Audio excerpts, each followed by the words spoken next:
Good evening. Welcome to another edition, the Equine Edge Weekend Preview Show. We're covering all the best stakes racing every weekend, Oldy. I haven't been here in a bit, so it's good to be back. Been coaching baseball, I feel like, for months. Pennsylvania Oaks, the mile at Penn tomorrow. We're going to start there. We got great stakes racing as well at Churchill Downs with Stephen Foster, and then Woodbine and Laurel. We'll have that coverage tonight as well, and then we'll cover that live on Saturday as well. So great weekend of stakes racing. Oh, a lot of turnover, right? Some meets are going to be ending, some other meets starting. So we're hitting summertime racing, it feels like. Yeah, no, we're a week away from, believe it or not, because they're doing a special meet for um, July 4th, week away from Saratoga again. I know. It's crazy. So Del Mar's coming as well, Oldy. yep, yeah, it's going to be crazy for sure. And it looks like there's some great racing on the schedule this weekend. Some real potential upsets. I think we both agree on there. Yeah, well, and Simon or Simone, welcome. It's good to have you, everybody. Thanks for being here. All right, Oldie. Penn National. We probably cover this track a couple times a year, right? But they got two big turf races tomorrow night. Friday night. We don't always get good stakes races on Friday, right? But we get a couple tomorrow. For sure. And, Penn does a good job at filling these races with quality horses. I'd say the Penn mile's not as deep as this race is, which I thought was relatively wide open. Yeah. All right. Let's so Philly 3-year-olds, the Penn Oaks, race 5 tomorrow night, 7:10 Eastern. That's 4:10 Pacific. That's the time I'm on. Let's watch the race sim. What I thought this was fairly competitive, but I also thought the chalk could be potentially tough here, Oldie. But maybe some cheap speed up front, it looked like to me, but race sim as a handful of horses actually going to show speed, it looks like. So what were your thoughts here? So I thought that, that there was two or three horses that had a chance to win this race. I don't think Laurelin, the favorite, has to win here.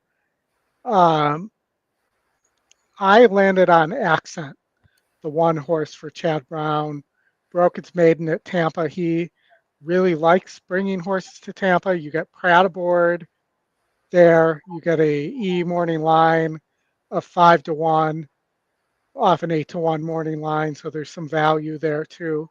And there's no world beaters in this race. So I just felt like this horse could move forward here.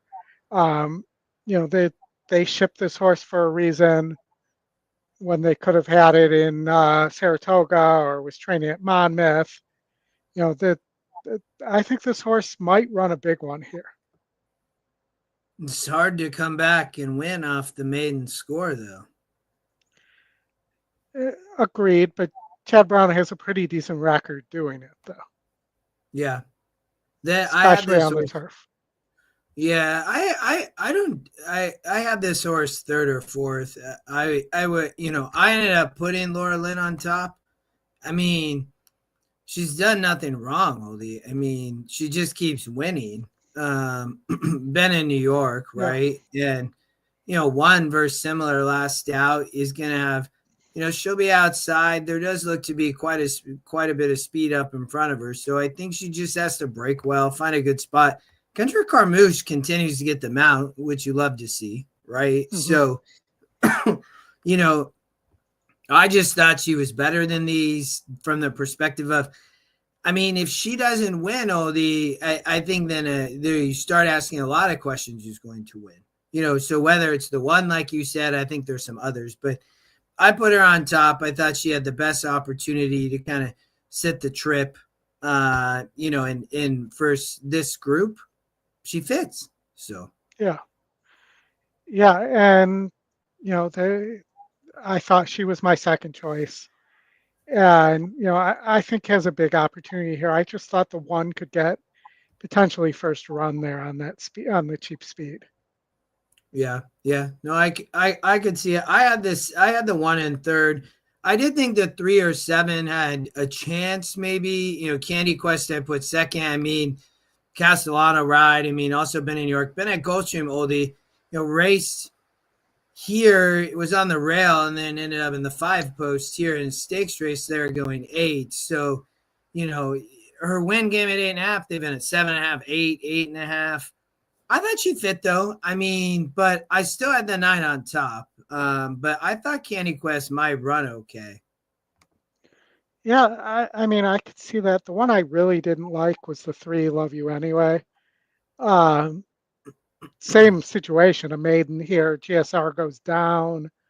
Yeah. Um, you know, I just didn't think that much of this horse. That being said, there may not be all that much speed here. Maybe Bessie Abbott has some speed as a former sprinter, but if not, Pure Majestic has gotten brave on the lead before and is not impossible as a long shot here. That there are worse long shots out there. Mm, Probably too cheap for this race, but if you go with the theory that the 3 and the 5 aren't all that fast, the 3 is definitely not. That this horse could get away. And I also used another long shot, which was the 4 Raining Flowers for John Ortiz as well, who did beat 66 at Keeneland at a mile. This is a step up, but if this horse gets the right pace setup, could have a chance. But I think needs the pace setup. yeah, Velasquez. I thought that the Scotty Longshot would be the long shot pick for me. So, all right, I'm 9-7-1-5. You're 1-9-4. Yes, Okay. All right. Let's we're going to race 6, right? correct. Yes. The Penn Mile. Zulu Kingdom showing up here. Only 1-2 on the E morning line. Yeah, I mean, has beaten Mia Baggio. There's really not much else in this race. Uh, to me, and Justin, maybe you have a different opinion, but the only loss for Zulu Kingdom was in the Breeders' Cup Juvenile Turf. I just think Zulu Kingdom's better than this group, and I thought Zulu Kingdom was going to win on Belmont Day till that got rained off the turf as well. I would agree with you.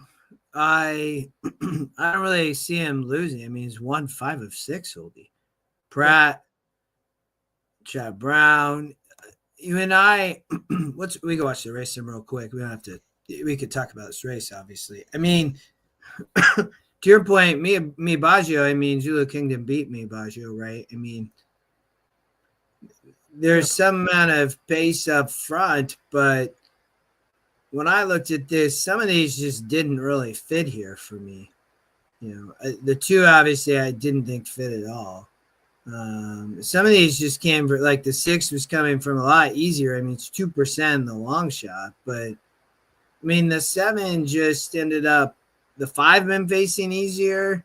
I mean, the 4 kind of has already been beat, right? So Yeah, I'm with you, man. I thought that he would be tough here. So for sure. And I will say maybe a 7-8 exacta here, straight exacta.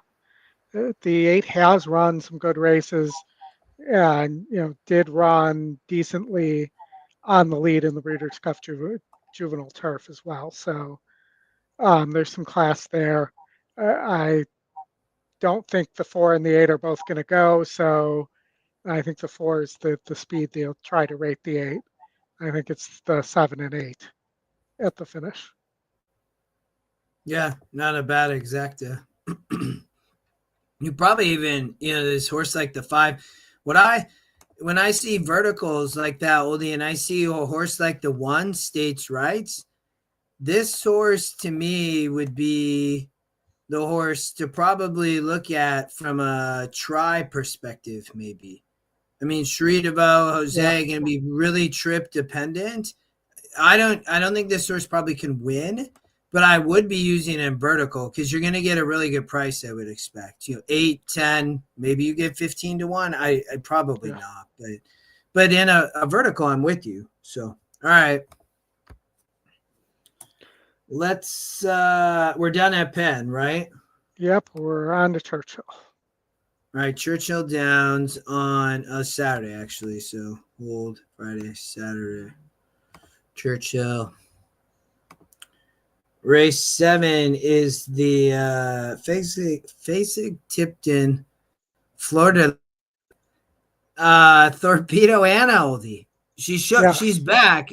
Last time we talked about her, you were telling us how she was going to get beat, and then she got beat, right? And it was all it was all well planned out. But I don't know if you're going to see the same thing here, Oldie, because she might just go and be gone.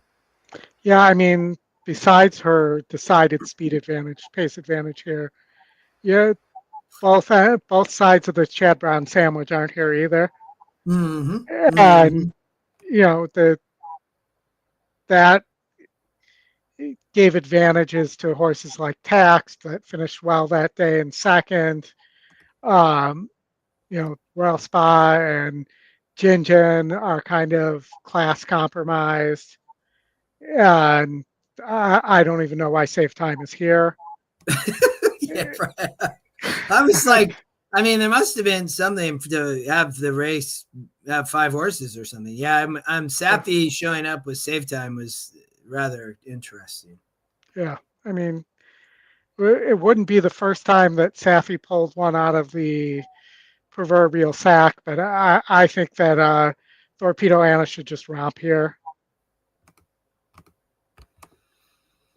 Yeah, I'm with you. I think she's gonna win. I think we talked about that last time, and it's not the same situation from a Right. race perspective. So I agree with you. She just looks better than this group. I did think Royal Spa had a little bit of interest underneath Oldie, and maybe in the exacta would be, and that is the picks is 3-1. So Yeah. that's probably how I would play this race, or key. Obviously, I'd key her in any type of horizontal bets. I think she's a single. Yeah. I underneath, I kind of like the long shot taxed better than Royal Spa, but they're also low price that there's not going to likely be any value in an exacta there. You might. I mean, you'll just have to watch it. I mean, it's gonna, I think, be. I mean, the two obviously not going to take money, but who is going to take the exact money, or is it going to be kind of spread out? So you might, if you have confidence, you still might get, Yeah. 5-1 or something, 4-1, 3. I don't know. It's just depending on what happens. But yeah, but I get. I thought she was a single. So all right, let's keep going. Race number 8 is we're on the turf. I don't even know if I've played a race at Churchill Downs yet. How's the turf course been? I think it's been pretty fair, actually, um, playing to both speed and to closers. You can definitely win on the lead. We've seen that a few times this meet, but I think sitting right off the speed has been a really good position as well. So you'll also notice Love You Anyways, who was in the Penn Oaks, is also here. Yeah, where's she gonna go? I have not heard, but I'm guessing the Penn Oaks, but I do not know for sure. In Yeah. the Tuppen Stakes here. All right, let's watch the race. And Vixen, probably your favorite, would be my guess. Yeah. But maybe Lush Lips. I don't know. I mean, I think that's a gift if you get Lush Lips as a as the favorite. Vixen's been losing to Nitrogen, who may be Yeah. the best 3-year-old filly in the country. Yeah, I would agree with you. I thought that Vixen Yeah, looked to be the better horse to me over Lush Lips. and I think Lush Race Lips might need the lead. Well, that's not happening, obviously. So Right. Vixen wins the race sim. All right, tell me your thoughts here. So if the 5 might need to lead, where'd you land? So I landed with the 6 on top, Vixen, and for the reasons I just said, been losing to Nitrogen, should get a good trip here. The horse is tactical. Um, that should be able to make its own trip here. Wins the race sim. It's 29% on the horse to watch badge.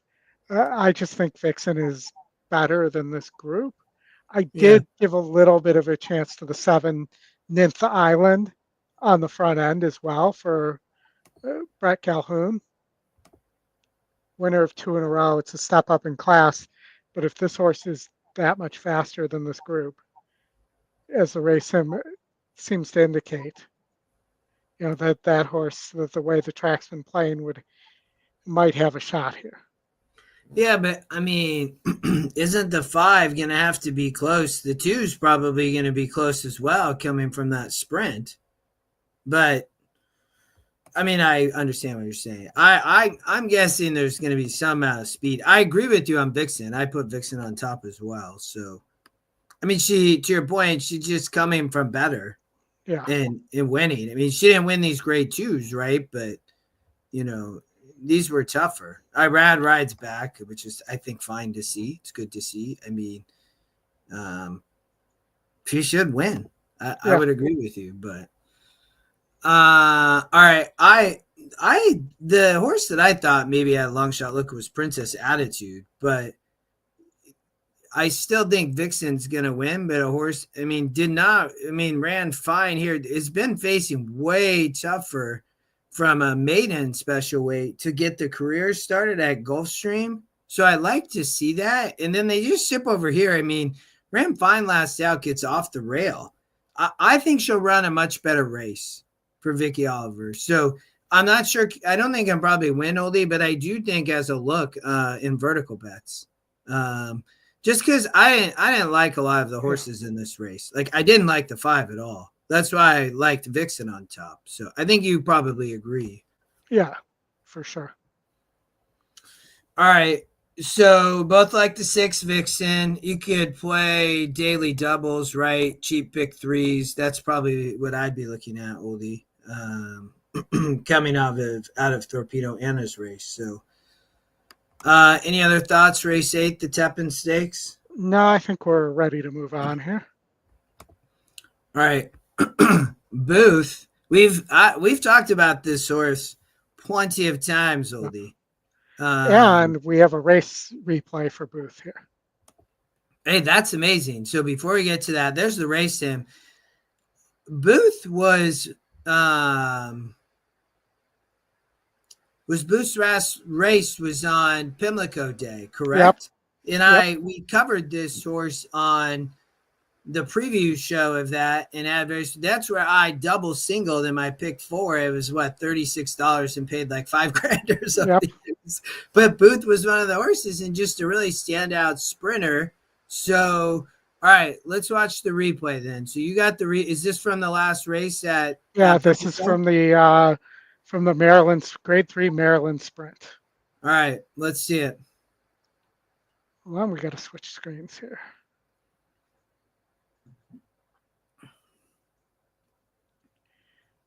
Now, Booth is the 4 horse, I believe. No, well, I think the 5. Yeah, or 6. 6 horse. Jumps right 5 out didn't come out of the gate. Booth, So very 6. sharp beginning. Immediately opens length and change from SS Sinatra second. On the outside, Epic Ride is next, and Celtic Contender is racing in the back of the pack as they head on down the backstretch. And so Down the backstretch they go. 5 Concrete Glory is pulled up out of the race. There was a problem at the start there. Concrete Glory, it appears. So into the turn, it is Booth just in front from Epic Ride. They're at 23.30, opening quarter mile. Celtic Contender, SS Sinatra. On the inside is ridden along for more with a quarter to go at Pimlico. Booth, Epic Ride is trying to test, but Booth shakes away through a 45.99 half mile. Booth is in front, ridden along with 1 furlong left to go. Epic Ride is giving his all. Booth is still there and staying strong. Booth, Epic Ride, 1-2 down the Pimlico stretch. Booth will scorch home to win. Epic Ride, big race second. Celtic Contender, SS Sinatra in 1:10. You could, Oldy, Eric Asmussen there, you could see him just looking over his right shoulder a couple times as he was in front. For sure. You definitely saw like he was checking to see how hard he needed to push the horse, it felt like. And again, that was the grade 3 Maryland Sprint. I don't feel like Booth was really pushed in that race at all. It was a pretty slow pace too. Pretty easy lead, 1 easy. So is he going to do it again the same way? I think that looks likely here. I mean, you look at this field and there's really not a lot of other speed. I mean, maybe Roll On Joe, Big Joe has a little bit of speed. Julian's going to try to send. But that's not really Julian's game. Julian's game is being patient. Yeah. And Otto the Conqueror is not going to send. That's another Asmussen horse. Yeah. So, I just think Booth is going to get a very easy lead here. And it's going to be another pretty lazy race. I would agree with you. So I think it's a cold pick 3, Oldy. Yeah. No, I think it very easily could be. Or 3 singles in your pick 6. Yeah, either way. I think that's the way I saw it.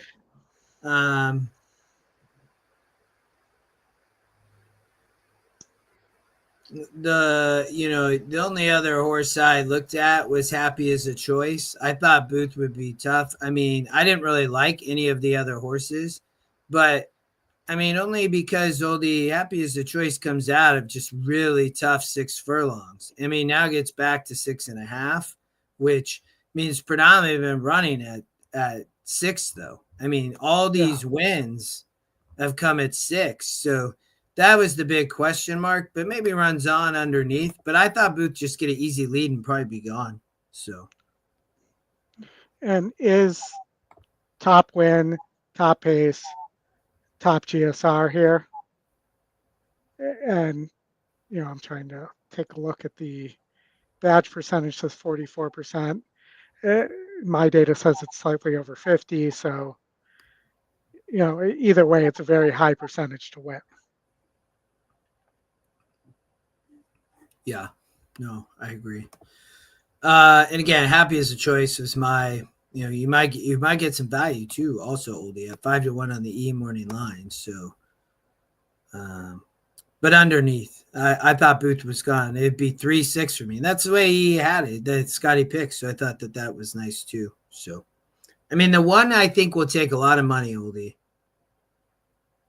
would be my guess. Dr. Venkman. I mean, I saw a few of these California horses shipping in. Frazee was on some of them, but small fields. I mean, did win the San Diego. Nice 2-turn race, but cutting back to 6.5. I mean, ran well at sprints, but I didn't see it. So,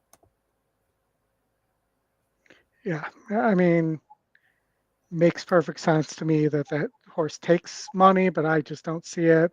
I didn't see it at Roll On Joe either. So All right, we're gonna keep rolling because I don't know, like you said, cold pick six, not cold pick six, but the first few legs, I think there are some singles. So, all right, race 10, back to the turf. The Wise Dan Stakes. Oldy, I thought this race was absolutely wide open. I do not think Mercante is a big standout. And I think you could find all types of horses and make a case for them. I thought this was a really tough race. There's the race in, but what was your thoughts? I thought Brilliant Birdie is better than Mercante. Yeah, I would agree. Yes. And Yeah. never mind that Mercante beat Brilliant Birdie last time out, but I was kind of confused. I actually have a note on Brilliant Birdie about tactics there. They're asking why they went to the lead. Yeah, no, I believe I have the same. I believe I have a note too. We were probably covering that race would be my guess. But yeah, I got the lead and didn't want it is what I typed. So Yeah. obviously that's not going to happen. I don't think today after that situation. So I don't remember. I mean, got an easy lead too. There probably just wasn't any pace if I remember right. But Yeah, I think maybe trying to keep Mercante from getting an easy lead, maybe yeah, would be my could be. guess. Mm-hmm. Yeah. But I was 7-4. Where did you land on top? I put Taking Candy on top. I just think that's the other Cherie DeVoe with Jose. I mean, won at Fairgrounds in grade 3, didn't run here, but in the Turf Classic, but tougher was checked. I didn't get a chance to watch a replay, Oldie, but I'm curious to watch this.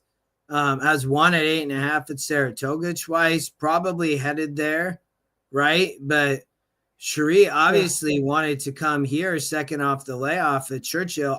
I think he's just probably ready for the race. I mean, I think this was probably a little bit of a rough trip, and I don't think needs the lead, but I think will be close probably.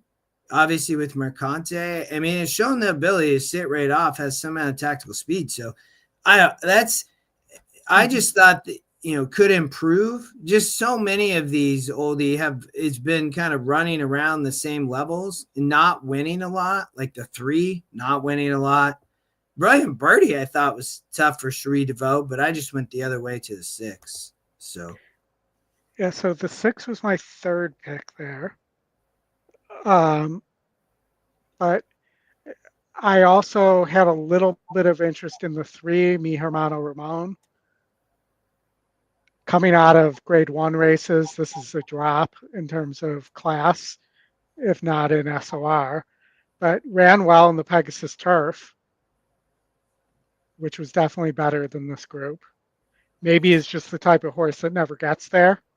Well, that was like why after that race, and then they race in the Kilroy, which was way easier, couldn't win as the favorite, right? Was in the one post. Then they raced, even the Shoemaker came back easier and still couldn't win, Oldie. That was my concern with the 3.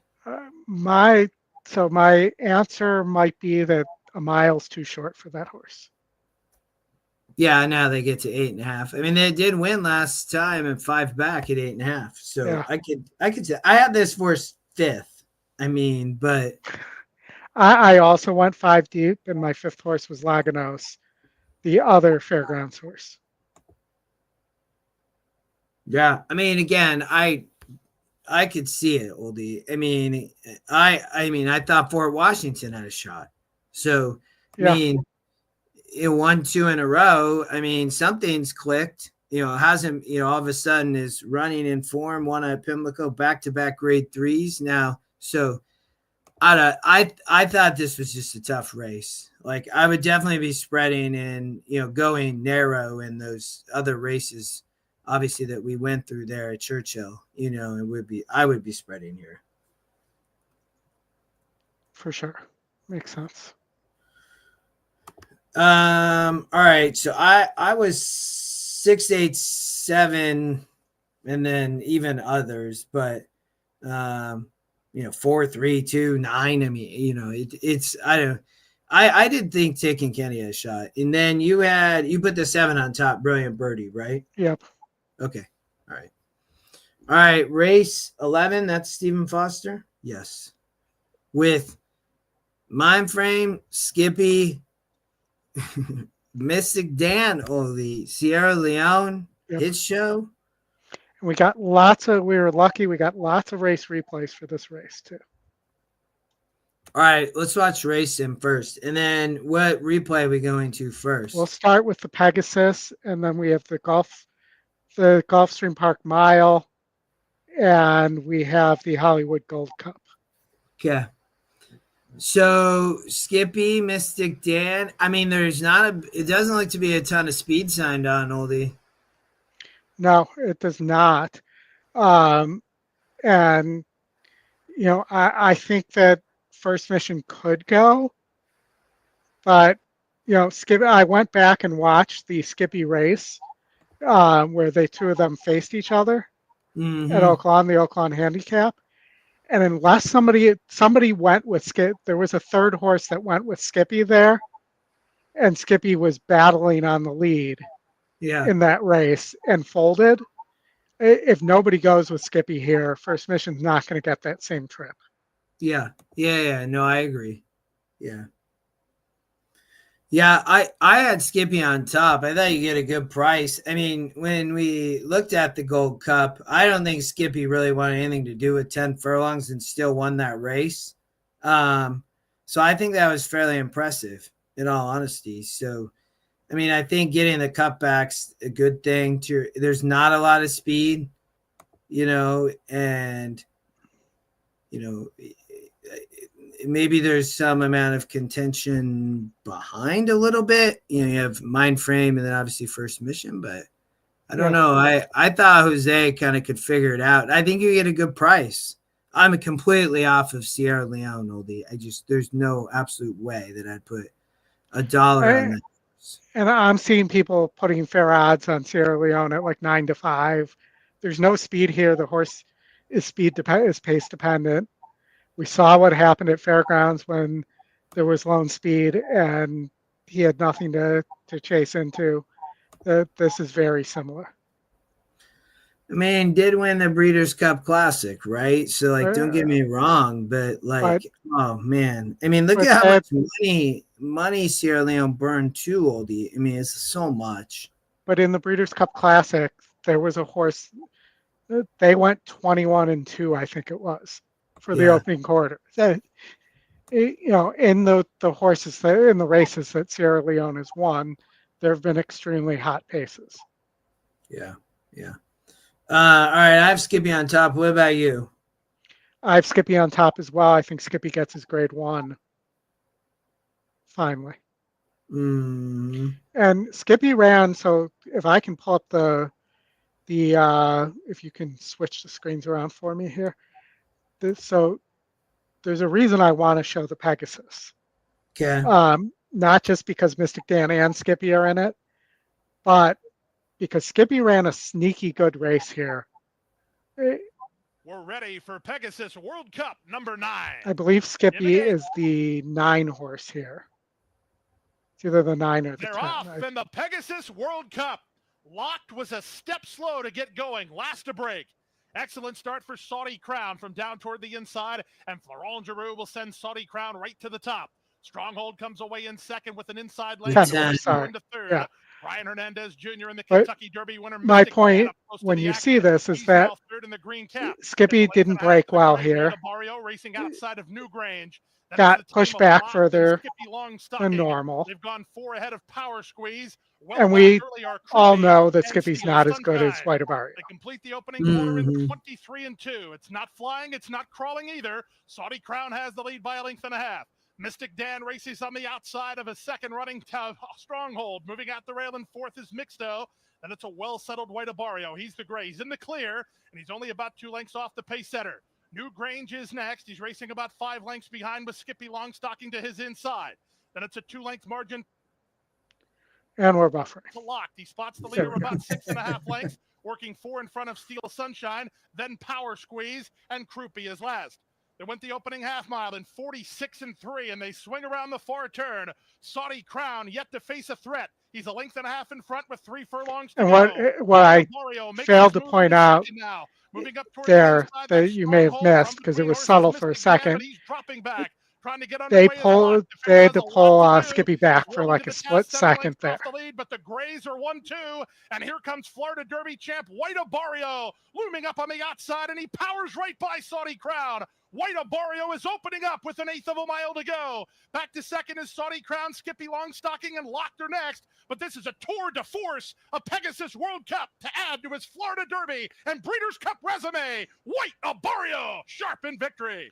Up I for mean, second is Lock. it Back to third basically is Skippy finished even Longstocking. It's closer with 4 Lock, to go. who Might have got up. They covered the mile in 1/8 and a minute 48 is, and 5 was the 100. favorite in this race, is considered to be one of the better classic distance horses that are currently active. I think this was a sneaky good race by Skippy here. Yeah, no, I would agree.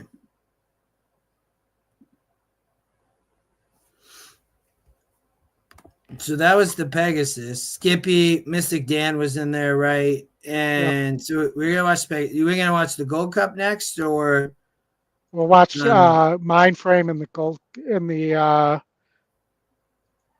Park Mile. Gulfstream Park Mile. Yep. Okay. Let me grab that up real fast here. Share this. We'll switch the screens around again. The outside. Got the post.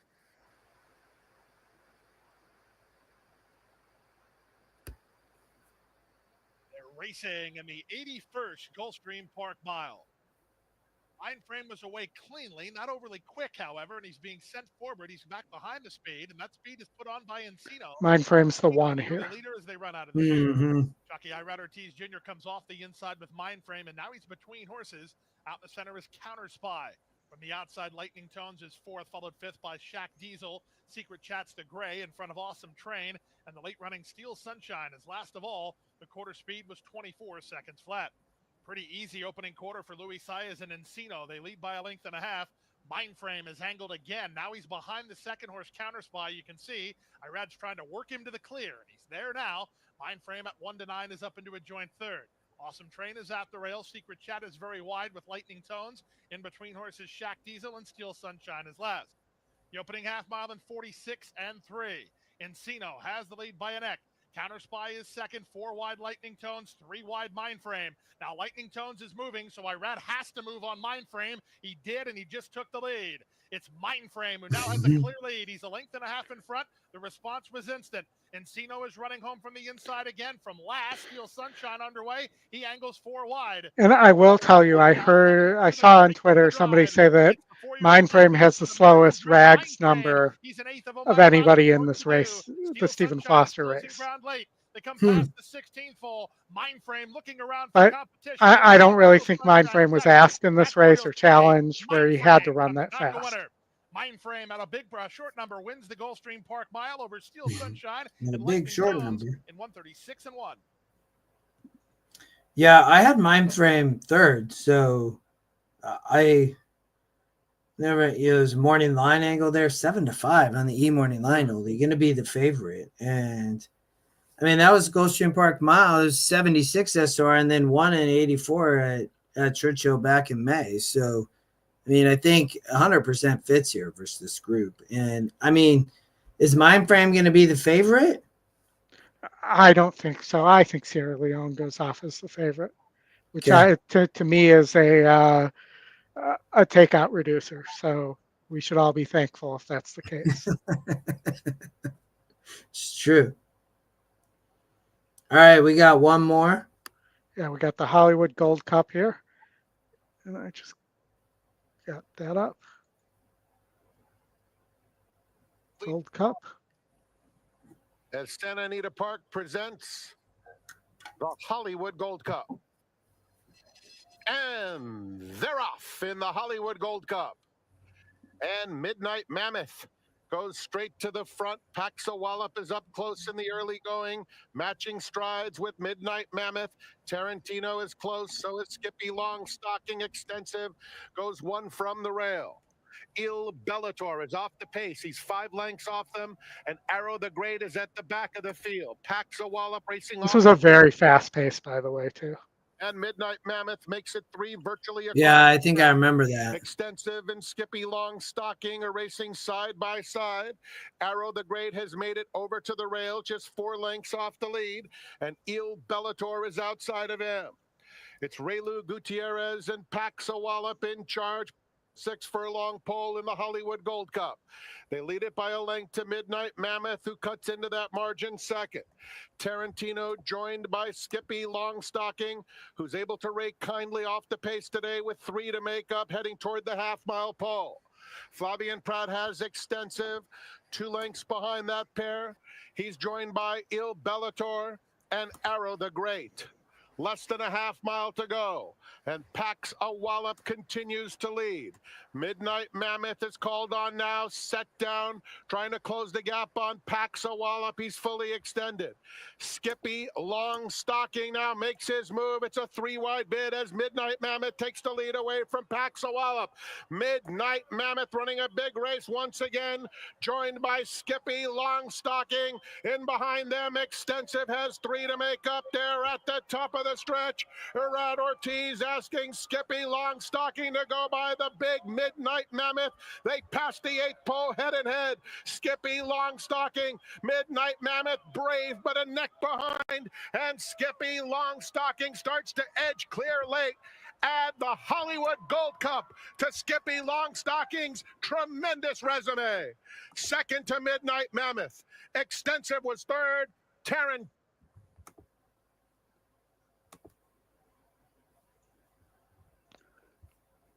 So what did that tell you, Oldy?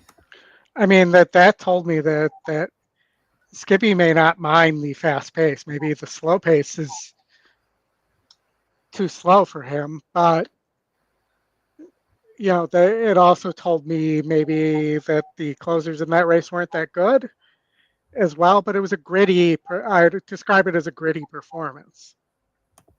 Yeah. Yeah.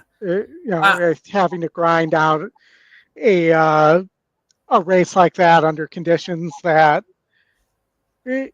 you're not necessarily favorable to you, and first time going 10 furlongs at age 6 too. Mm-hmm. Well, and I don't think Skippy really wanted to go 10, but still good pace setup. Yeah, but I'm with you. I mean, whether on the lead, off the lead, however this works out, I just thought it will be a good price, Oldie for sure. So I did think, I mean, Mind Frame obviously I thought had a shot. I also thought Hit Show maybe if Skip, I just wasn't on Sierra Leone Oldie or Sierra Leone predominantly. I'm not really a Mystic Dan fan either in this race. So, it was 3-6-2 for me. And I was 3-2-5 here. Oh, Mystic Dan third. Okay. All right. One more at Churchill. That was the Stephen Foster. Now we're going to the American Derby, Oldie. Last race of the day on the turf. Tistastics here. Reagan's Wit. Freedom's Not Free with a 57 pace square, Oldie. The next closest number is 38. Yeah, no, I definitely saw that, and it got me to put Freedom's Not Free on top there. Second pick, top pace. The Fraser comes in for this race. The only question I have, and the GSR says it shouldn't be a problem, is the extra half furlong.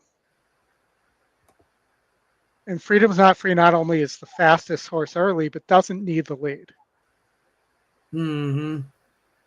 But I'm assuming that he's going to get the lead. I mean, none of these other horses are probably fat. I mean, this horse is not, I don't think, quite classy enough with Frankie Dettori riding Flying Mohawk. But Flying Mohawk, I mean, did show speed early in his career on the turf. Mm-hmm. Yeah. I'm not sure this horse fits in this race. I mean, back here in New York, but I mean, 16%, but I could see Freedom's Not Free wire the field. That's what you're thinking. Yeah, no, that would be my thought. Or if Flying Mohawk goes, it'll just sit right off of Flying Mohawk. So, Yeah. I will say. So, who did you have on top there? I ended up landing on Reagan's Wit. I just, lightly raced. I loved both these efforts in the Transylvania and the Columbia for Cherie and Jose. I mean, Jose Ben riding makes a lot of sense. Both these races were really nice, Oldy. I mean, a 72 and a 74 nearly won both. Didn't necessarily run as good in the Transylvania, but inside between be another horse I'd be wanting to look at for a trip. But top pick, I thought would sit the trip, be close to the pace probably, right? I mean, maybe not super close, but there's just not a lot of speed. It looks like. So I could see her hang on the 8, but I put the 1 on top. All right, and then I put underneath the 3-horse Tistastic. And I think an 8-3 exact is very possible here. Tistastic was on the Derby Trail, now is getting back to what I think is, and what the GSR thinks it could go either way. But I think that the turf might be the preferred surface for this horse moving forward.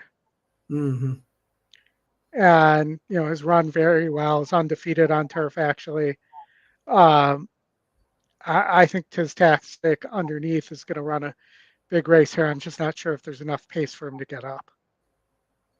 It's kind of impressive that Tistastic won those races at Kentucky Downs when it's such a speed favoring track, and won both those off the pace. And also, there are not a lot of horses that win 2 races at Kentucky Downs during that meet. Yeah, no, I'm sure. Yeah. So yeah, and they get off sloppy track. You could obviously completely toss the Kentucky Derby. Yeah, yeah. I mean, the other horse that I thought was a big long shot. We talked about Flying Mohawk a little bit, but Siesta Key for Brad Cox here, off the layoff. One at Colonial, one at the Indiana Horseshoe. Then didn't run a lick in the Bourbon. Yeah, something happened. I mean, didn't break well. Maybe it was just, too much class at the time. They come back here to a similar race. So not a grade 2, obviously, but just stakes company. But if somebody's going to blow up the board, that might be the one to do it if these lower priced horses don't do as well there. Yeah, I mean, even a horse, this horse would really have to improve the 5, but from a long shot perspective, I mean, the GSR is a monster. Obviously, Beau Recall was the dam, so that'd probably be where I'd land as a long shot. The 10 was also a little bit intriguing just because it ended up being the Scotty long shot, but I thought that horse really had to improve. I love Louis Saez. I mean, so that's a tough one, Oldie. I mean, he hasn't been winning. It hasn't been getting up, and there's just not a lot of speed, right? So, but I was I'd be 185. Well, I would say Maker's horses haven't been running well either.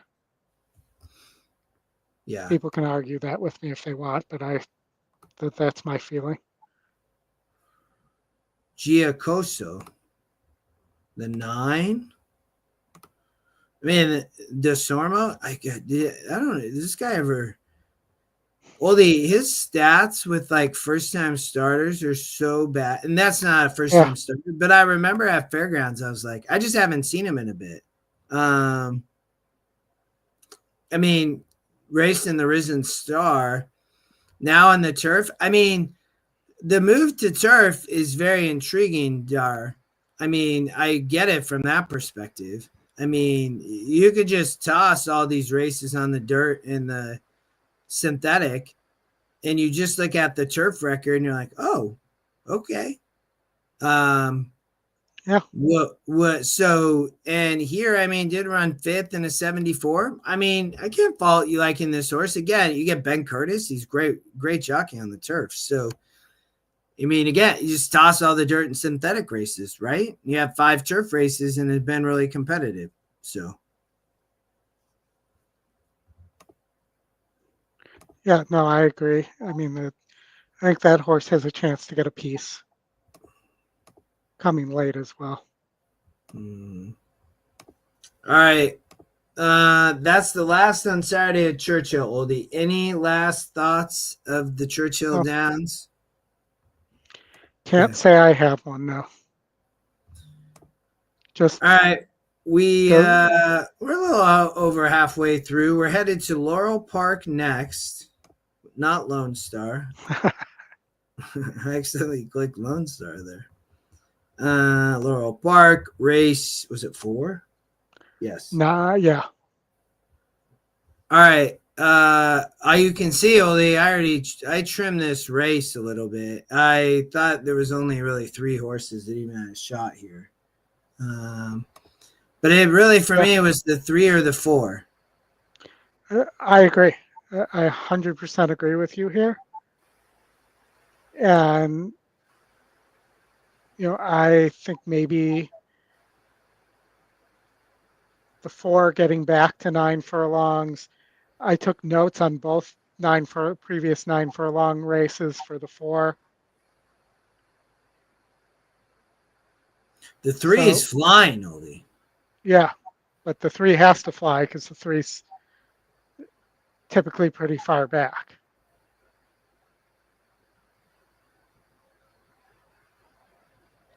I put Post Time on top, but I could see somebody arguing speediness.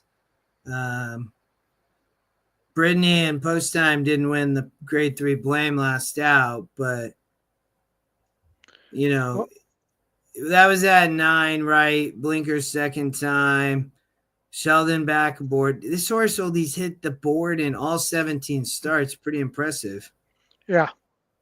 But speediness will be dangerous up front, so I can't argue that, from that perspective. So. I took a note on the race at Laurel, the last win that Post Time had, that he benefited from a 3-horse pace duel. And all the horses up front were cooked by the time Post Time came running by them. Well, yeah, but I mean, Oldie, this horse won the Polynesian at 68 by 11 lengths and then raced in the Breeders' Cup Dirt Mile and the Cigar Mile, 80 and 82. But I mean, those are standout races, right? I mean, didn't win the blame, so that's the concern at Churchill, but gets back to Laurel. I mean, this horse won here. Yeah, and this horse has won a lot of races here, but my concern is really since mid-May last year, really hasn't been the same horse. Well, I don't know if you can say that. Beating 68s instead of 70s and 76s, 78s. And 80s? Who else is facing 80s? I agree, but I just think this horse is more pace dependent than it was, a year and a half ago or so. We'll see. We'll get to watch this one on will we? No, we might miss this one. We will watch it, but it will not be on the show, I don't think. Right, it'll be too early. But I just thought that Post Time Oldie was coming. He was coming from these are such tough races. All these grade 1s and grade 2 and now facing Stakes Company. Yeah. And again, romped in these by 12 and 13 lengths. So I don't see anything wrong. This is the only concern, and I don't really know what happened. Did not run here. Maybe didn't like the Churchill dirt.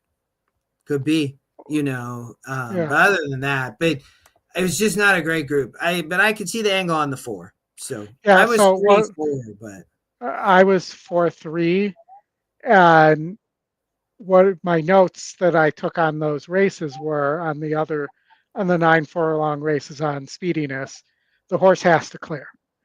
If the horse doesn't clear, Post Time will win the race, based on what I've seen. Well, I still think Post Time going to win the race no matter what.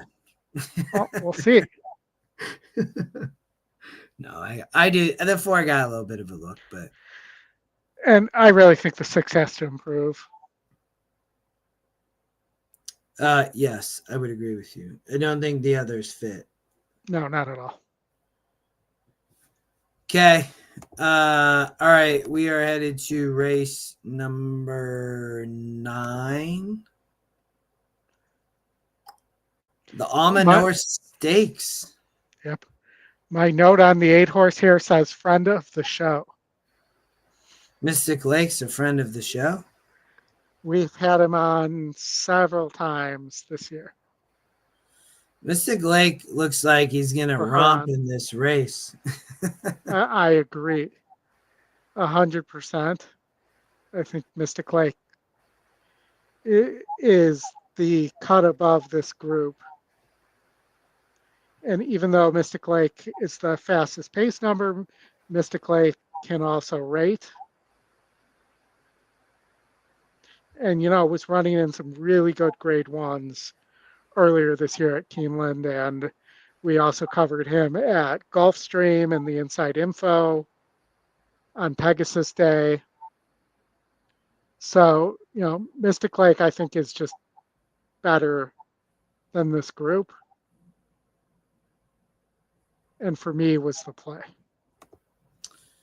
I cannot argue with it, Oldy, because I would agree here. We agree on this one. We didn't agree on the last one, but I do agree with you. Mystic Lake just looked tough. I mean, similar to we talked about with Post Time, facing way tougher in the 80s. Same with Mystic Lake. Now a 72. I mean, a grade 2 winner, and didn't run here in the Madison, but still ran a great race. And then these are in the slop. I mean, did win last out, but that was easier. But you can't really knock much here. I mean, yeah, I didn't win the coalition, but I mean, it wasn't an awful race. I mean, it was 82, and it had just come off winning a grade 2. So, I mean, doesn't need the lead, probably gets the lead. If somebody else wants to mess around, doesn't have to have the lead and can kind of just sit. And I thought would be a single Oldy for sure in any type of horizontal sequence. And I wouldn't be surprised to see the 2 on the lead there. Yeah. I did like a price underneath, though. I think Easy Red, well, maybe not a price, 4-1, but I think Easy Red is the second best horse in this race. Coming out of Fairgrounds and Keeneland, beat 72, seems to be on the improve. So I think that's a logical second place finisher for me. I had the 1 second, but just from the class perspective, I mean, has been facing 74s and 72s and running second. So I was like, and facing much tougher in both those New York races. So I thought St. Benedict's Prep could be the horse underneath for our friend Linda Rice. Yes. All right, Oldie. We are headed over to the turf. Yeah, and this was another one that I didn't go very deep in. What about you? Oh, sorry. No, you're fine. Go ahead. I saw there was a main track only here. How's the weather this weekend? As far as I know, it looks okay. I've not seen. Of course, now it shows it's raining now, but I think it should be fine by Saturday. If it's not fine, though, I think Wolfie's Dynaghost could have a big look there on the lead, on the dirt. Oh, if it comes off. Yeah. Yeah, it's been on the synthetic and then now back to the turf. Wolfie's Dynaghost is definitely going to get the lead, right, Oldie? So Tricari looked tough. for sure. I thought Crystal Quest had a look. What do you think? I thought Tricari looked like the class of this race. My only question is if the turf's still a little wet and not rated firm, that's when I start to question Tricari, because that horse has not run well the last two times when the turf has been wet.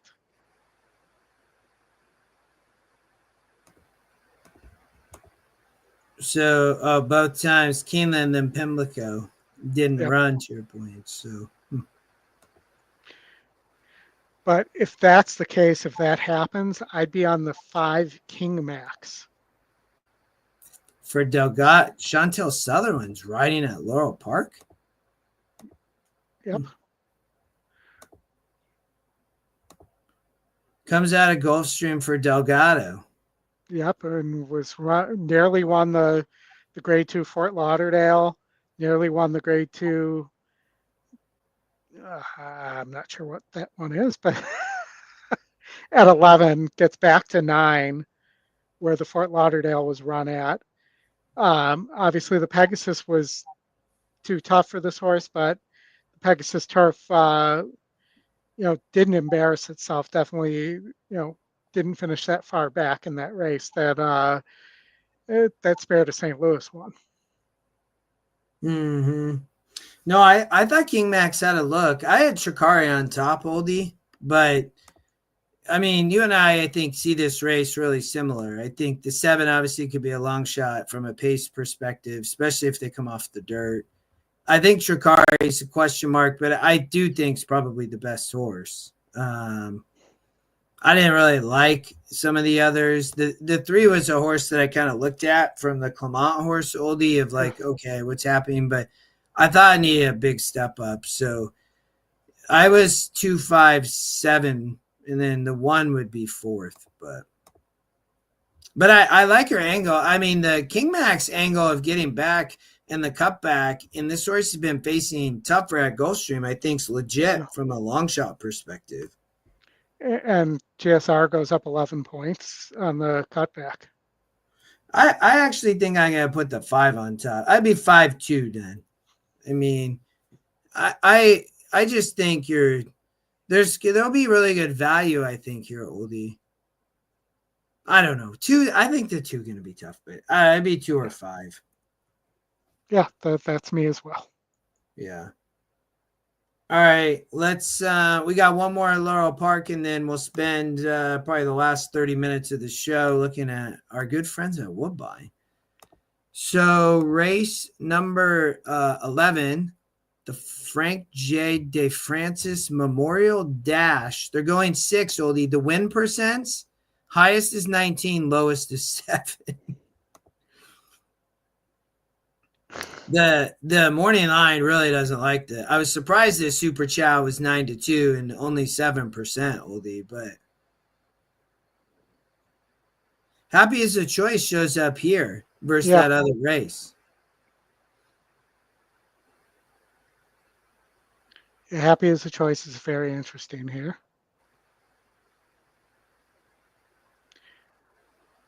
And I'm guessing Super Chow isn't running because there's no jockey defined.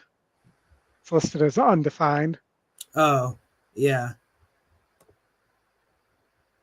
Maybe they already didn't. They scratched or entered elsewhere or something. But I do have a race for us to watch here. The 7 and 5 last race that they both faced each other at Monmouth. The Mr. Prospector. Yes. That was a 78 SOR. I mean, that was a tough dirt sprint. And also look on Dean Delivers, the 7. The difference between first off the layoff and second off the layoff for Allard. 19%. and 8% first. So yeah, definitely right. 19% second, Yeah. only 8% first. So needs a race usually. And still ran pretty well. So yeah, let's. I mean, this horse had done nothing wrong, Oldie, of recent, and had kind of dominated here on the East Coast, and then did face tougher in these races, though. I mean, didn't run two back. Yeah.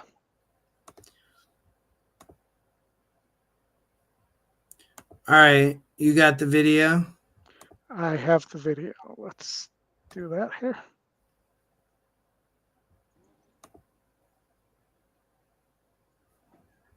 We're ready to go.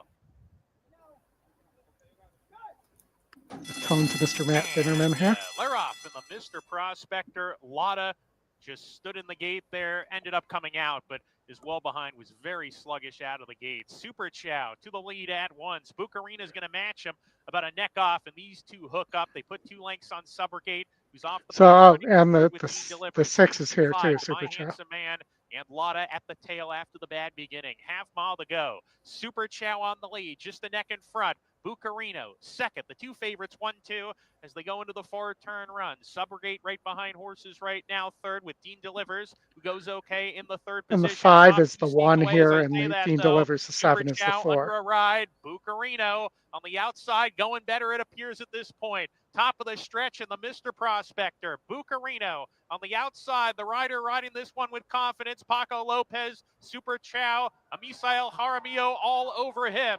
Dean Delivers third, trying to reel in the top pair. Subrogate down at the rail, needs to find more. It's still Bucarino, asks for his best. Super Chow is beaten behind horses. Dean Delivers trying to come on. So is Subrogate with one last dive, but it's not going to be enough. Bucarino, Paco Lopez winning the Mr. Prospector. Subrogate second. So Bucarino is not here, but Right. Super Chow, Dean Delivers, and Subrogate are here. Yes. Well, we're not sure if Super Chow is running because of that's undefined there. But you also saw Dean Delivers was in position to win that race and didn't seem to have the kick. And that may just be a product of the way this trainer trains in the layoff. You're just thinking more sharp now, should get better Yes. next out. So, well, you'll get a good price. I mean, probably 4 or 5 to 1, Oldie. Yeah, so I was just 8-7 here on top, and then I thought if the 6 ran, that there were a bunch of other ones underneath, but I really thought it was between the 8 and the 7. And when I did do this, the 8 was the E long shot. It looks like it switched to the first choice here. Yeah, I talked about Happy's a choice earlier. I thought that's who I put on top here either way. I mean, big morning line angle, but much, you look at those 6 furlong efforts, right? 10 of 13, many have run such, I mean, these are all pure sprinters, right? I mean, they've ran incredible, but these are so much tougher, right, Oldie? I mean, now gets to a 72 after winning back-to-back 78s at Oaklawn. So been at Churchill in grade 3s, tough stakes at Oaklawn, right? Yeah. Big purses, and just, didn't run terrible, hit the board, right? Yeah. So I just thought got back to the right stakes group. There is a lot of speed up front, right? Whether Super Chow is there or not. I think it'll be contentious either way, Oldie. So, yeah, I agree with you. As Happy as the choice on top. And did you have anybody underneath there that you liked? No, although I mean, nothing I loved. I'd put the 4 and the 1 would just be, but I didn't have a huge preference on this race, but 8-4-1 for me. Okay. And you're 8-7. Yeah, I'm 8-7. And then if you really made me choose another horse here, it would be the 5. Similar angle, second off the layoff. Sorry. don't know what I did. Yeah. Which one, Oldy? Sorry. The 5. Oh, okay. Segregate. Yeah. Okay. All right. That's all at Laurel Park for Saturday. Now we're jumping, close out the show with our good friends at Woodbine. They have a great card, Oldie, right? Starts in race 5 with all 5 graded stakes.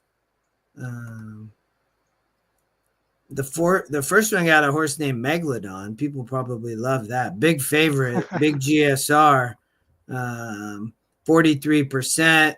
The HPI Bet Marine Stakes. Yeah, didn't love Megalodon, to be honest. Megalodon gonna be a short price for sure, though. So that's probably good for you. Well, I chose the other short price, so I don't know if it's good for me. Scorching. Did you land on Scorching? No, I'm assuming. No, I landed on Church and State. Oh, okay. 5-2. Lightly raced. As a win over 64s at a mile 70, which is a similar distance. I had distance questions on a lot of these horses, like the 5 Mansetti and the 3 Scorching. Yeah, I mean, like the 5's your point of stretching out for the first time, right? I mean, yeah. GSR plus on the 5. It says this horse probably a sprinter, right? So, and the 3 Scorching has done it on turf via DQ, but I don't. You see at the GSR drop, and I can't take 2-1 there. Yeah, I mean, comes off the layoff. I don't know this trainer, Charlambus. Dylan Davis riding Oldie. Yeah, I did see that. But I don't know this trainer. I mean, obviously up at Woodbine. I mean, I just wasn't a name I recognized, but maybe smaller barn. Yeah, isn't one I recognized either, but one I did recognize was the Scotty Longshot War Signal, who was my second pick. It's Mark Cassey, and that horse potentially could be on the lead there. War Signal. Well, yeah, I mean, you have War Signal, right? 50 on the lead, then didn't get the lead. So they're probably sending him as at Gulfstream and Woodbine on the synthetic courses. So, yeah. And then, so you had Church and State on top for Emma Jane to, I'm guessing, sit off the speed of the 1. I mean, the 2 going to be way back, right? I mean, the 2 and the 6 are definitely the closers. We could probably get rid of Watsonville Red. We just broke the maiden in a 46. So yeah, DePaulo, that's a tough, but 4 I have distance questions on as well. GSR drops. I have Megalodon on top, Oldy, for Josie Carroll, but I didn't really love this race. I could see the 1, I could see the 2, but I put Megalodon on top. I mean, the stretch. I mean, a stretch at least 1.5 last out. I mean, 1 easy, so that's good. Should have won easy, Oldy, because that was a 56, but didn't run in the American turf, but gets back on the synthetic, which is probably what this horse wants to do. And I mean, back here at Turfway Park, which is never easy, I mean, ran well, Oldie, second to 62. So I just thought that he could still improve in versus this group with some question marks, to your point. Should be able to kind of stock sit a good trip. Wins the race or doesn't win the race and runs second with the 3, but. Yeah, I mean, 3 I had in 3rd place. But again, so I was 2-1-3 there. I'll be 6-1-3. So you're 2-1-3. I'm 6-1-3. All right, we are headed to the Celine Stakes, race number 7. Was it 7? Yes. Yeah. No Time, Serendipity. you have a horse like what's this? Something about her. Yes. All right. There's the big GSR drop on the 5 on Serendipity, Oldie. Well, even more than that, too, on Serendipity. On the first time with trainer for Carol, this horse is coming out of the Brad Cox barn. Carol is over on that move. And this comes into play twice because he has 2 Brad Cox horses on this card that it's his first time running. I think needs the lead as well. I didn't think that these horses, only the 4, 8, 6. I don't think any of those horses can win. That'd be the first thing I would do. But the 5, I mean, so Carol, 0 for 12, first race with the horse, comes from Cox, right? Okay. Mm-hmm. Big GSR drop. Yeah, I mean, from a 70, like I just can't get down with those, Oldie. That's too tough. I mean, 55. Okay, so then you end up with No Time has run at this level, but I mean, does No Time need the lead, Oldie? My note says that it does, and that the 6 Ella It Is also needs the lead. Same barn. Okay, well, so if that's the case, I mean, isn't this setting up for the 1 or the 2 then? Yes, so those are my top 2 horses. So, all right, talk to me. So I thought I had Tizhermani on top here. I think that the other thing to note about Tizhermani here is that the 6 and the 3 that I just said need the lead are her barn mates. And Cassie may be sending here to set it up for Tizhermani. Yeah. I mean, he has husbands aboard, right? Who's his go-to. Yep. And I mean, she's shown the ability to come off the pace. Going 7 too, Oldie. I mean, does have a little bit of layoff lines, but broke the maiden, then won a 64. Didn't obviously run here. Bumped at the start, guessing something happened, and that was down at Gulfstream. But yeah, I mean, it was between these 2 for me. The 1 wasn't in the picks, was the biggest concern, but it's 33%.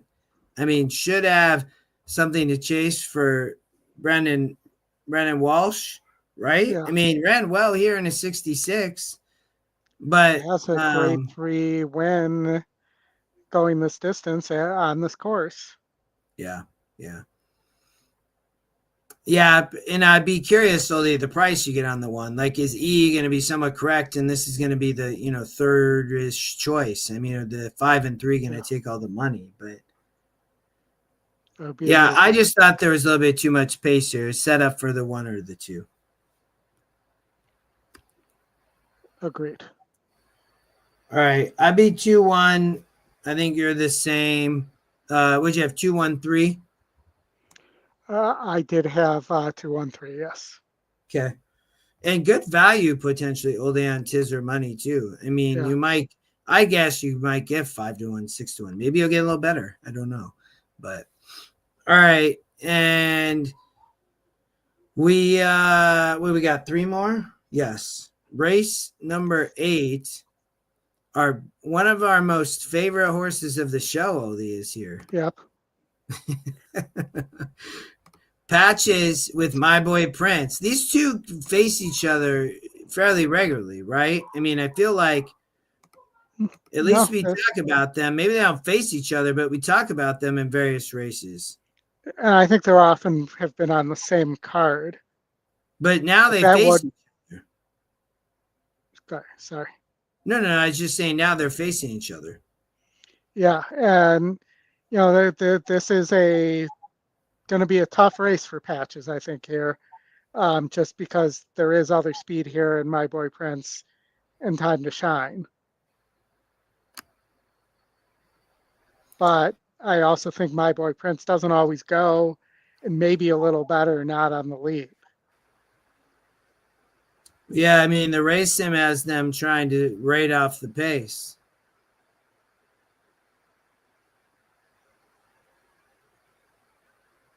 So Patches wins. So Oldy, when I looked here, Patches has won at 6 on the turf. Yeah. Right? The 7, 0 for 5, obviously, but as well as my boy Prince. But Patches 3 back, right, in that grade 2, did win kind of on the lead, contested, right? I mean, that was the 72. To your point, I mean, Patches been facing easier, right? Predominantly in 72s and 74s. And now it's a 76. So over to a turf sprint, not on the synthetic. So probably going to be challenged. For sure, but I still put Patches on top here. Yeah, I do agree with you. I would put Patches on top. I mean, to your point, is the one going to go? Maybe, right? Maybe. I don't know. And is he fast enough, even if he does? Mm-hmm. Well, the race sim didn't think so. Yeah, I mean, when he's been getting the lead, it's been more in route races as well. And he's not the greatest breaker in sprints, the one, my boy Prince.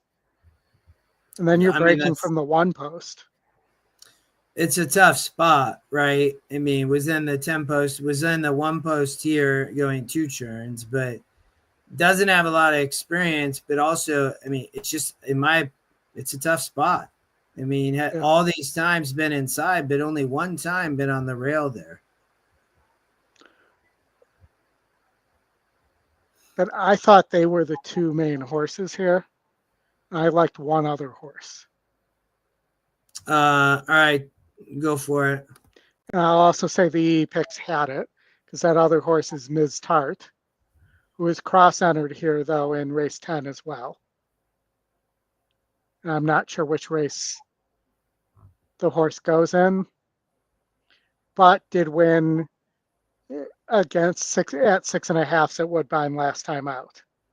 Yeah, just at 71-1. I mean, not. but also with one of the most, and I have the race replay for us, one of the most atrocious trips you're ever going to see. Oh, really? All right, let's see it. Hold on, I think it stopped sharing. Oh, so let me reshare it. Yeah, you'll have when to. It does that. Okay. I mean, that was crazy. I mean, for her to win there at 71-1, I mean, it was only 1%. Shows up as the long shot. 3%. Yeah. Kevin Rice, right? Yes. All right, here we go. I'm ready. Set to run. The Royal North Stakes is all in and locked up. I believe it's the 10 horse here. They're all in a line. A good beginning, Dancing Duchess, ridden hard for the lead. Tupi and Earhart's gone forward on the outside. Wait till you see the turn for home and how wide this horse is. Behind them early on was Ready to Jam. Coming up on the inside into 4th, Freedom Speaks. Lying in 5th is Metaphysical. Behind Ready to Jam is Ticker Tape Home from Wee Hawker, Ms. Tard and Gallina Rush. Tupi has run out in front by a length. In 2nd, Dancing Duchess, and going forward now to 2nd, Earhart is 3 wide, but going after Tupi at the half mile. Lying in 4th, Freedom Speaks, and 2 lengths behind them, Ready to Jam. On the inside is Metaphysical, and running home Ticker Tape Home around the outside from Wee Hawker, Ms. Tard and Gallina Rush the inside. Earhart within earshot of the leader, Tupi, who's travelling pretty well. As they corner in the Royal North, it's Tupi on the inside, taken on by Earhart. Dancing Duchess in 3rd, and down the outside, Ready to Jam's coming on. I'm sorry, it's the Tupi 9 horse. And down the centre, Ready to Jam. Earhart between them, a little bit flat. No, I think it's and the from 10. the back, trying to run home is Ms. Tard, and battling away, Tupi on the Or the inside. 7. Ready to 7, Jam. 7, Dancing Duchess, Ticker Tape Home down the outside. Ready to Jam has gone to the front, and out wide as Ms. Tard is flying down the outside with Gallina Rush. Wild. And they're coming out wide. Ms. Tard on the outside, and as they go right it was down like to the 7 wire, or Ms. 8 Tard is the wide winner. there. On the inside is Ready to Jam. Back in the centre, Gallina Rush and Ticker Tape Home. And just on the inside behind them, was able to the rest were outsprint struggling. them Tupi weakened out of it. for that extra Time like is 1.5 furlongs 1:15.56. there.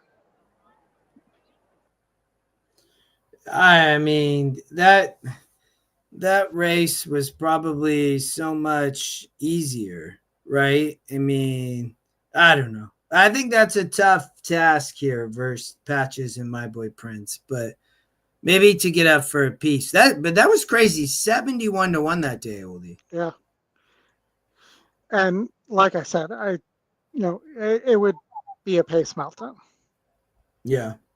Here, and the race sim also likes to play a my tune.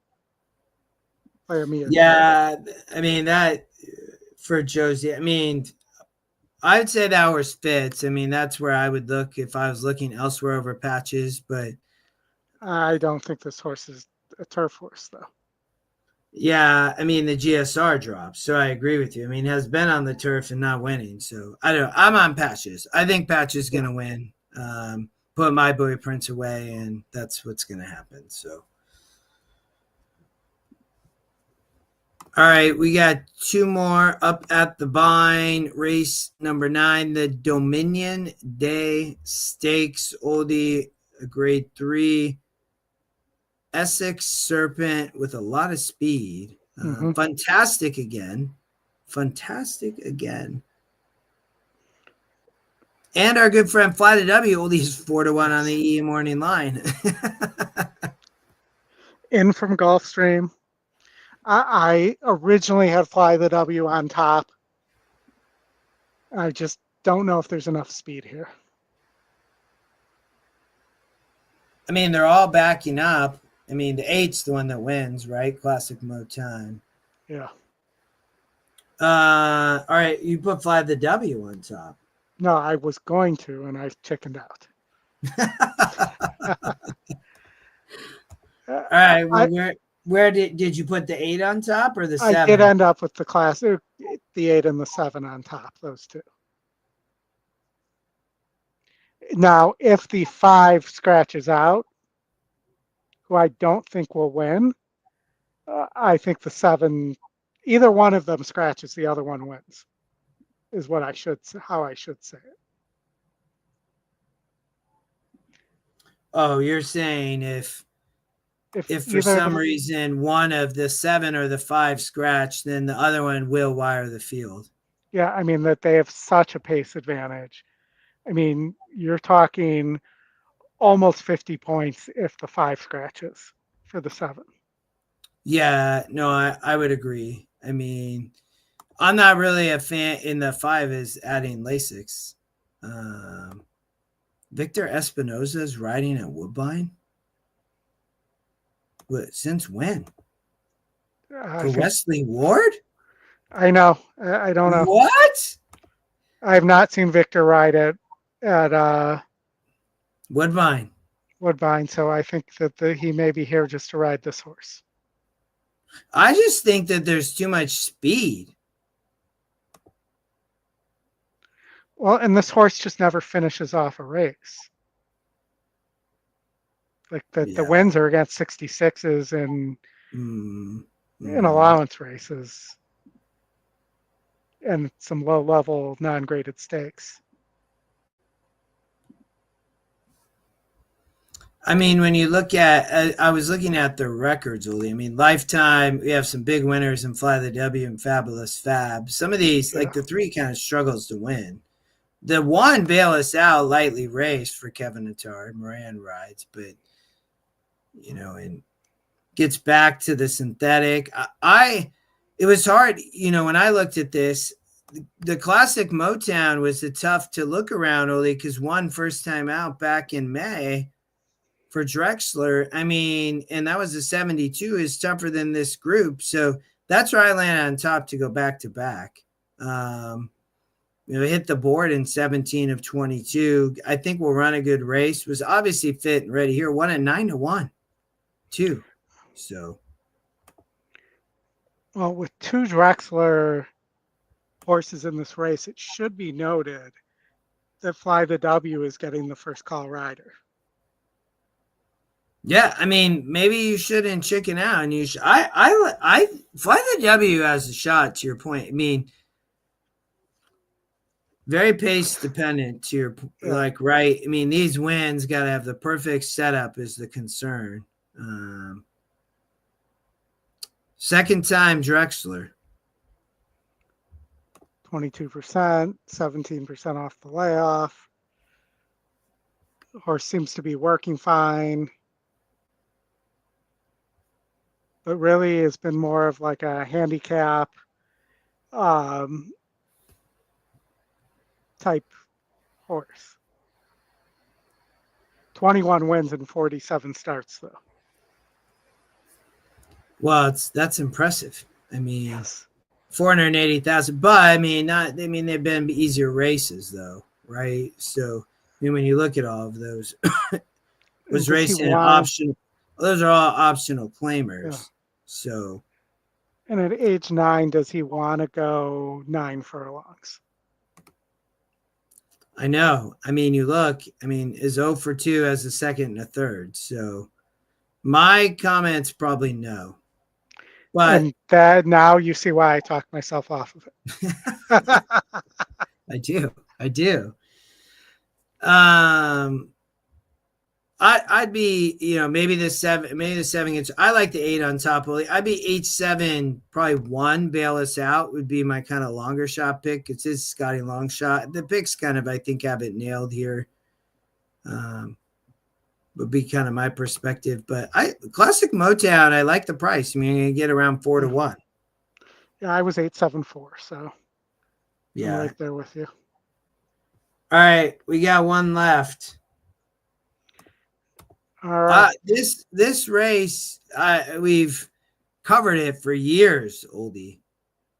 The Nassau Stakes. Win percent showed that the 10, 35%, but the favorite probably going to be Caitlin, Her Greatness, would be my assumption.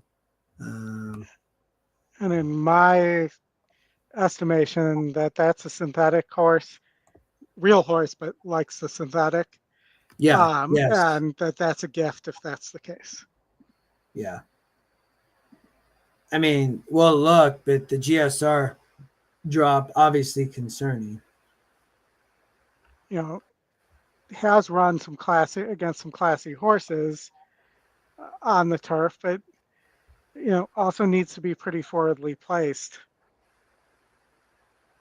here in a race that definitely has other pace.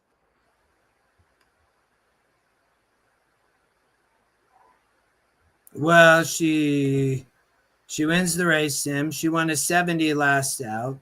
She's won well at Woodbine going on the synthetic. But to your point, she dropped over onto the turf now.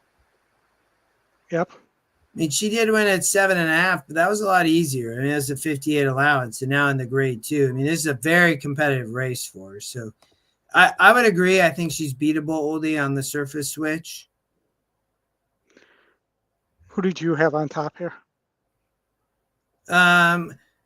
I mainly, Oldie, I just went with the Chad Brown, Dylan Davis here in the 10 with Sweet Rebecca. I mean, you look at these, I mean, I think finds the right spot for what, Dylan's up here riding. I think is here. I mean, was on that yielding track last out and won, but it's obviously won at Gulfstream, won at the Big A. I mean, hasn't broke through in graded stakes in the US and down in the States, but I mean, I do think that finds the right spot here versus this group. But I had the 10 on top. All right. I also put the 10 on top, but in the second spot, I put long shot Ready for Sherrill for Roger Attfield. This horse has been a disappointment since breaking her maiden. But call this a hunch play here. I think this horse is going to run here. I mean, they get back on the turf, Oldie. I mean, The GSR goes up 11 points. I mean, the Honey Fox was too tough at Gulfstream, very much, and Gulfstream's extremely speed favoring, right? So this horse had no shot in the 11 post. But, I mean, if you only look at the turf races, I mean, she probably fits here. I mean, you're going to get a great price. And she has shown speed in the past on the turf. It's just the Honey Fox that she hasn't. I guess the Ontario Cotillion as well, where she didn't run. But if Emma can get her out of the gate here, and she can sit a little closer, I think she's got a little bit of a shot here. And then I also, Justin, like the 12 Austere for Brendan Walsh. I remember this horse at Fairgrounds. Yeah. Only raced once back there. That was back all the way in November, right around Thanksgiving. You're getting what I think's a fair price on the horse. It's going to have a decent pace to run into. And, that race at Pimlico it ran pretty well in against slightly better. And the trouble line does mark that it was steadied at the 3/8 pole. I mean, makes sense. I mean, finds the right spot again, back on the turf. So, I mean, I could see it. I was also, whether it's the 8 or 5 Oldy, that would be my longer shots here underneath the 10. I mean, both the A has a morning line angle at 6-1, but I mean, I think it totally makes sense. I mean, won a grade 3 down in New York, going 8 and gets back to 8, and ran a great race at Gulfstream here in a 74, went back-to-back races. So I think finds the right spot, getting back to 8 furlongs. Smart move by the trainer. And then Ready to Jam is the Scotty Longshot with, and they stretch out here, but I think the GSR could be okay, but I was 10-8-5. 10-8-5, okay. And I'm 10-3-12. Although I would say, I like your angles on the 3 and 12. I mean, both of them good GSR angles. So, all right, brother. We got through it.